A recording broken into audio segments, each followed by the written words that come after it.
Bonjour à tous. Ravi de vous retrouver. Laisseriez-vous 60 fourmis venimeuses planter leurs crochets dans vos mains, juste pour gagner le droit de tomber amoureux?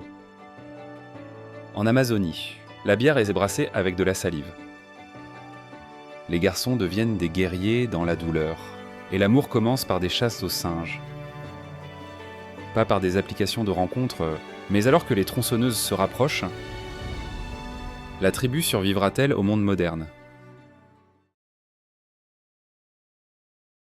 Quel genre de festin commence par un feu et se termine par une piqûre, au cœur de l'Amazonie équatorienne?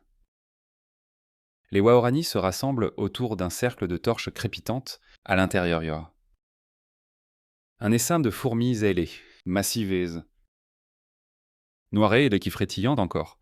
Ils les mettent dans leur bouche comme du pop-corn. En plus croquant, plaisante un ancien en écrasant une fourmi géante rôtie entre ses molaires usées par l'écorce et l'os. Le craquement résonne comme des brindilles sèches qui se brisent. Quel goût ont vraiment les fourmis rôties? Selon un chasseur Waorani nommé Ika, ça a le goût du lait brûlé avec une pincée de poivre. Si seulement le poivre pouvait mordre en retour. Ce ne sont pas des insectes ordinaires. Ce sont des Atala evigata, une espèce de fourmi coupe-feuille connue pour sa saveur de noisette et sa haute teneur en protéines. Pourtant, cette manne se fait rare. La déforestation, avec plus de 10 000 km² perdus chaque année selon l'Institut national de recherche spatiale du Brésil, rend chaque prise plus précieuse. Quel est l'aliment le plus insolite que vous ayez jamais goûté? Ou que vous oseriez essayer? Partagez vos réflexions dans les commentaires ci-dessous. Curieux de savoir ce qui se passe quand une bière commence par une mastication, voici la boisson la plus étrange de la jungle. Et les femmes qui la fabriquent, une bouchée à la fois, la chicha. Et son ingrédient secret, la salive, pour faire la bière Waorani. Il faut d'abord cuire le manioc. Explique une femme ancienne, Nima, en sortant des racines blanches fumantes d'un pot en argile. Ensuite, il faut le mâcher. Seules les femmes mâchent. Pourquoi? Parce que la tradition dit que leur bouche porte la saveur du foyer. Dans de nombreuses tribus amazoniennes, y compris les Waorani et les Shuar, cette méthode de brassage ancienne a traversé les générations. La première gorgée surprend, Tereus, légèrement acide, avec une chaleur qui persiste. Ça se croit, ça a le goût des histoires encore de ma mère, dit un jeune homme à voix basse, en passant le bol à son cousin. Dans de nombreuses cultures amazoniennes, les femmes ne font pas que brasser, elles transmettent aussi des connaissances médicinales, entretiennent des banques de graines et guident des traditions de guérison que la science moderne commence à peine à comprendre. Une étude de 2025 du Forum permanent des Nations Unies sur les questions autochtones souligne que les femmes autochtones gèrent plus de 60% de la biodiversité dans leur communauté. Alors, que font d'autres les femmes qui soient vitales pour la survie de la tribu? L'Amazonie respire comme une créature vivante. Au plus profond de ce labyrinthe luxuriant, les Waorani marchent encore pieds nus. Mais ce monde quasi mythique se rétrécit, autrefois intact. Aujourd'hui en voie de disparition, autrefois nombreux, ils ne sont plus que 87. C'est le nombre de Waorani restant dans leur communauté la plus isolée. Selon une enquête de 2024 du ministère de la Culture de l'Équateur, leur langue, elle n'a pas de forme écrite. Leur médecine, on la trouve dans l'écorce, les racines et les chants des chamans. Leur mode de vie, équilibré, silencieux, en profonde harmonie avec les rythmes de la jungle. Ils vivent sans électricité, sans téléphone, sans internet. Et pourtant, leur connaissance des plantes, des animaux et des schémas climatiques rivalise avec celle de nombreux scientifiques formés. Pourtant, leur avenir est menacé. L'exploitation forestière, l'exploitation minière, l'empiètement. Et malgré tout, ils restent fierce, alertes, vigilantes. Comment survivent-ils là où la plupart d'entre nous ne tiendraient pas une journée? Avant de plonger dans le contenu, n'oubliez pas de nous soutenir en aimant la vidéo, en vous abonnant à notre chaîne et en activant les notifications. Avant le lever du soleil, la forêt observe déjà. Les hommes se déplacent en silence sous la canopée. Le visage peint avec du roucou rouge, les lances sont affûtées. Les sarbacanes sont vérifiées, les fléchettes empoisonnées. Fabriquées à la main des jours plus tôt, sont enveloppées dans des feuilles comme de précieuses reliques. Ils ne chassent pas pour le sport, mais pour la survie. Une seule erreur, un seul faux pas, une seule brindille cassée pourrait faire fuir une proie ou, pire, alerter un prédateur. Pendant ce temps, les femmes se dirigent vers la rivière. Pas de filet, pas de cannes à pêche. Juste du barbasco, une racine qui détient un étrange pouvoir. Écrasée entre des pierres et jetée dans l'eau, elle libère une substance chimique naturelle qui fait oublier aux poissons comment nager. Des mains rapides ramassent le butin dans des paniers stressés. Le barbasco, ou l'anchocarpus, contient de la roténone, une toxine naturelle pour les poissons utilisée par de nombreux groupes autochtones en Amérique du Sud. Bien que cela puisse paraître brutal, ces effets se dissipent rapidement et ne nuisent pas à l'eau potable. Selon un rapport environnemental de 2023 de l'Université de Quito, le rythme de la survie est constant et partagé. Les hommes apportent la viande. Les femmes apportent le poisson et les fruits. Les enfants apprennent en regardant, en imitant et en essayant. Seriez-vous volontaire pour participer à une chasse à l'aube dans la forêt tropicale Waorani? Si oui, commentez le chiffre 4 et faites-nous part de vos réflexions. Dans la vie Waorani, rien ne semble pressé. Mais quand vient le moment de faire ses preuves, la survie devient une épreuve de douleur et de fierté. La jungle retient son souffle. Ce n'est pas un matin ordinaire. C'est le jour où les garçons deviennent des guerriers. À l'orée de la clairière, de jeunes Waorani se tiennent pieds nus. Leurs mains serrent des lances en bois plus longues que leur propre corps. Lance 1. Lancette. Dit un ancien, un par un. Les garçons s'avancent, les lances sifflent dans l'air. Un tir réussi leur vaut l'approbation des chasseurs. Un échec entraîne le silence. La fierté est suspendue à chaque lancer, mais ce n'est que le début. Vient ensuite l'épreuve de la douleur. Deux gants tressés attendent près du feu. Remplis de dizaines de fourmis, balles de fusil vivantes, connues localement sous le nom de toucasses. Chaque morsure brûle comme le feu, classée comme l'une des piqûres d'insectes les plus douloureuses sur Terre par l'indice de douleur de Schmidt. Selon le rapport de 2024 du Smithsonian, la piqûre de la fourmi-balle de fusil provoque des vagues de douleur qui peuvent durer jusqu'à 24 heures. Les mains du garçon glissent dans les gants, les fourmis mordent instantanément. Il serre la mâchoire, son corps tremble.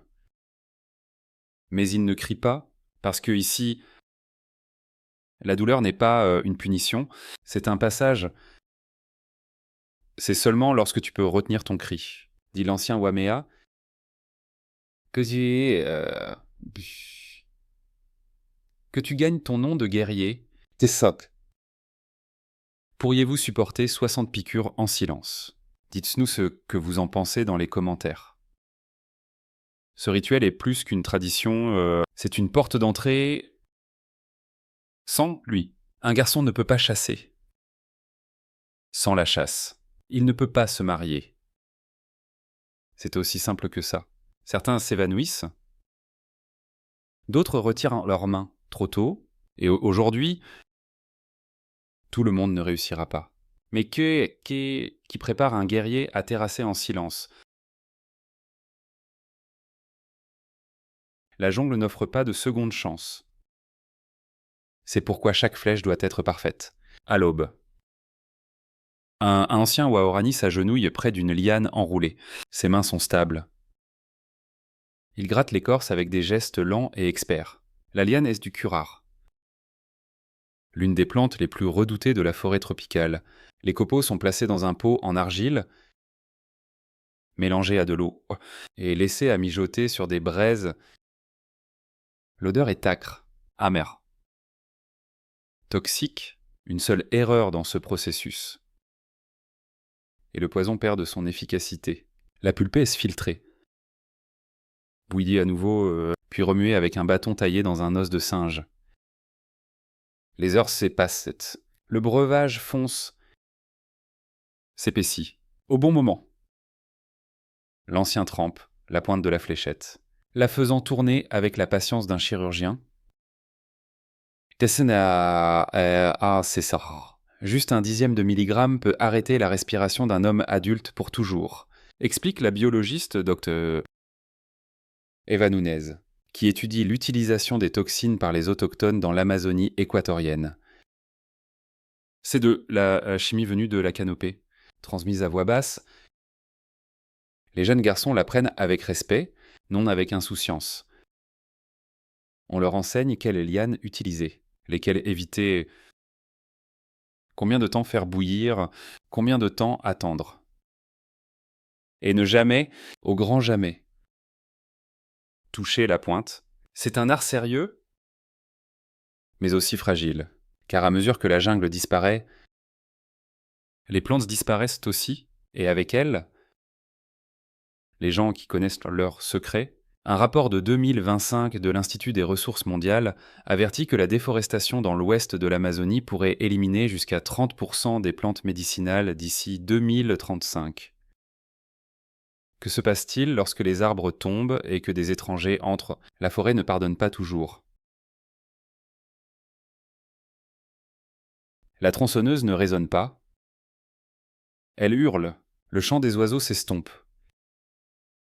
Les feuilles tremblent. Un arbre qui a résisté pendant des siècles craque et tombe comme le tonnerre. Chaque année, l'Amazonie perd plus de 10 000 km² de forêt. Une superficie presque équivalente à celle du Liban, selon l'Institut national de recherche spatiale du Brésil. Près de la moitié de l'Amazonie a déjà été dégradée ou déboisée en 2025. Et qu'est-ce qui en est la cause? Le pétrole. L'exploitation forestière. Des routes qui creusent des cicatrices à travers des terres sacrées. La forêt tropicale pourrait disparaître complètement dans 30 ans. Prévient le climatologue brésilien Carlos Nobre, et avec elle, nous perdrions la stabilité climatique de la planète entière. Les Waorani marchent avec légèreté, ils chassent ce dont ils ont besoin. Ils ne laissent aucun déchet. Leurs maisons sont faites de feuilles de palmier, pas de béton. Leurs sentiers s'effacent dans la forêt comme des secrets, mais d'autres ne suivent en pas les mêmes règles. Les entreprises forant, les bulldozers s'enfoncent plus profondément, les rivières deviennent plus sombres, à chaque arbre abattu, des animaux disparaissent, singes, tapirs, jaguars. Il en va de même pour les plantes médicinales. Et pour les traditions et les Waorani. Ils regardent leur monde disparaître. Leurs enfants grandissent en entendant plus d'hélicoptères que de singes hurleurs. Leur nourriture met plus de temps à être trouvée, leurs aînés se taisent. Car qui veut parler d'une forêt qui s'éteint? La jungle est blessée. Mais elle n'a pas fini de se battre. La chute des arbres provoque des inondations. La perte de la canopée entraîne la sécheresse. Des maladies émergent des sols perturbés. Dans cette bataille, personne n'est épargné. Avec moins d'arbres et moins d'animaux. À quoi ressemblera la prochaine chasse? Avec des sarbacanes, du silence et un héritage transmis de main en main. La jungle se tait. Pas d'oiseaux, pas de vent. Juste des respirations retenues. Un jeune Waorani s'accroupit. Sa sarbacane. 2 mètres de bois dur sculpté. Repose contre ses lèvres. Derrière lui, les anciens attendent, silencieux comme les arbres. Au-dessus, un singe écureuil danse à travers les lianes, ignorant l'héritage pointé sur son cœur. Il inspire, tire. La fléchette siffle. Manqué. Le singe disparaît dans une ombre verte. Les épaules du garçon s'affaissent. Mais les anciens ne disent rien. Un signe de tête de Penty. Le chasseur principal. Un mouvement de doigt. Contournez-le. Il se sépare dans ce souhait. Allez sous les bois que choix. Pitnua. Pas mesuré. Chaque branche, chaque feuille, mémorisée. Penty met ses mains en coupe et lance un appel doux. Mi-sinji. Mi-murmure. La canopée bruisse. Le singe s'arrête. Un autre tire. Pas de cri. Pas de secousse. Juste le silence. Puis, un bruit sourd. Le garçon ramasse le singe. Il ne crie pas de joie. Il ne se vante pas. Il le soulève doucement, comme quelque chose de sacré. Ce n'est pas un sport, c'est une cérémonie. Quand il touche le sol, dit l'ancien Nantou. Le garçon devient un chasseur. Un signe qu'il peut maintenant subvenir aux besoins, qu'il pourra un jour avoir une famille, qu'il n'est plus un suiveur, mais qu'il fait partie du cercle. Mais la joie est de courte durée, car un seul singe ne nourrit pas une tribu. Au bord de la rivière, les rires fusent. L'amour commence dans les eaux boueuses et les pots de mariage en argile. Près de la rive, le soleil couchant peint l'eau d'or. Une brise murmure à travers les feuilles de palmier, mais ira entre la première dans l'eau, souriante. Ses pieds remuent de la boue. Elle éclabousse, puis rite. Un son plus clair que le chant des oiseaux. Moya la suite. Plus lentement, en faisant attention de ne pas glisser sur les pierres. Il ne parle pas beaucoup, il n'en a pas besoin. Une éclaboussure, une poursuite. Un cri aigu. Les rires résonnent à travers les arbres. Pendant un instant, ils oublient la faim, les chasses, les longues marches à la recherche de tubercules ou de gibier. Ici, dans le courant frais. Il n'y a que de la joie. Ils sont jeunes. Mais dans la vie Waorani, l'amour vient vite. Sans électricité, sans téléphone. Sans intimité. La cour commence par des regards et se développe autour des tâches partagées. Mera a remarqué Moya pour la première fois lors d'une sortie de pêche. Il portait des paniers plus longs que ses bras. Ne se vantait jamais. Écoutait toujours. Leur lien s'est approfondi comme la rivière. Calme. Mais constant. Maintenant, près du feu, 2 pots en argile reposent. Rons. Simples. Modelés à la main, ce sont leurs polos de mariage. Destinés à contenir la nourriture partagée, les futurs repas et les promesses faites dans la boue, leurs pots de mariage en argile sèche près du feu, l'espoir durcit comme l'argile. Dans la culture Waorani, les mariages ne sont pas marqués par des bagues ou des cérémonies. Ils sont marqués par le partenariat, l'effort quotidien, la confiance dans le silence. Une étude ethnographique publiée par le ministère de la Culture de l'Équateur note que les unions traditionnelles Waorani sont ancrées dans la coopération pour la survie. Et non dans la possession ou la performance. Cet amour n'est pas tendre parce qu'il est facile, il est fort parce qu'il endure les épreuves, mais quand la fièvre arrive et que l'aide est à des jours de distance. L'amour seul peut ne pas suffire. La jungle est bruyante, jusqu'à ce qu'elle ne le soit plus. Dans une hutte tranquille de palmes tressées, une petite fille nommée Kana frissonne. Ses joues brûlent, sa respiration est courte. Elle ne parle pas. Sa mère pose un linge humide sur son front et murmure une prière. Mais les prières là ne font pas baisser la fièvre. Ellis. L'aide est loin, l'hôpital le plus proche. 15 heures de pirogue et de piste. Si la rivière coule bien et qu'aucun arbre ne bloque le passage, il n'y a pas de médecin à proximité, pas d'ambulance, pas d'antibiotiques. Dans un monde sans médicaments. Dites son père. Une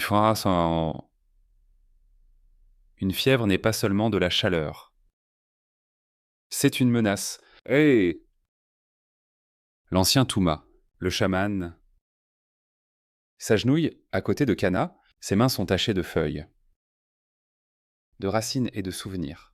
Il écrase des herbes dans un bol, les trempe dans l'eau de la rivière et commence à rafraîchir sa peau, son front, sa poitrine, ses pieds. C'est tout ce qu'il peut faire. Les Waorani comptent sur les savoirs ancestraux. Des plantes transmises de génération en génération, selon une étude de 2025 de l'Organisation panaméricaine de la santé. Plus de 30% des communautés autochtones rurales en Amazonie dépendent encore entièrement de la guérison traditionnelle pour les soins primaires. Beaucoup de ces remèdes fonctionnent, mais tous ne sont pas suffisants. Alors que le feu crépite doucement, la respiration de Kana s'apaise. Sa mère regarde la flamme, craignant de cligner des yeux. La fièvre pourrait tomber ou l'emporter. Il n'y a pas de test de laboratoire. Pas d'appel téléphonique, juste l'attente. La jungle se rétrécit, mais leur esprit y reste immense. Nous avons voyagé à travers le feu et la fièvre. Nous avons vu des fourmis piquer, des racines fermentées en bière et des flèches trempées dans le silence. Des jeux de la jungle aux fléchettes sérieuses. Des regards timides aux liens de toute une vie, des rires dans les rivières aux larmes au coin du feu. L'histoire des Waorani n'est pas seulement une histoire de survie, mais de transformation. Aujourd'hui, moins de 5000 Waorani vivent en Équateur. Certains vivent près de villages modernes, d'autres restent au plus profond de la forêt. Résistants aux routes, aux clôtures et aux plateformes pétrolières.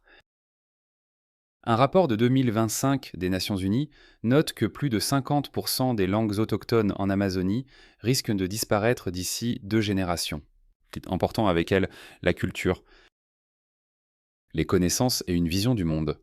Mais leur mode de vie détient encore des réponses que nous avons oublié comment écouter avant d'agir. Comment vivre avec la terre, et pas seulement dessus. Comment mesurer la richesse non pas en choses, mais en temps partagé. En nourriture chassée et en histoire remémorée, le monde change vite.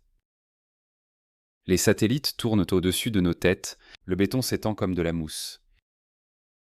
Pourtant, dans une forêt qui n'avait autrefois aucune carte, les Waorani se déplacent encore à l'instinct, à la mémoire et au son.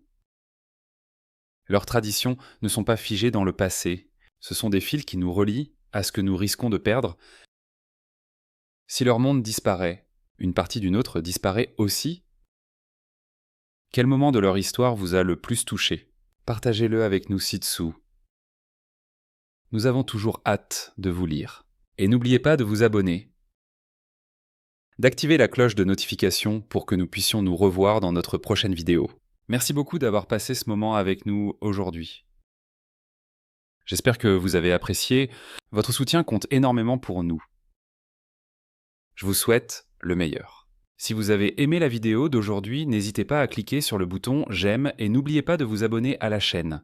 Merci beaucoup d'avoir regardé et à bientôt dans la prochaine vidéo.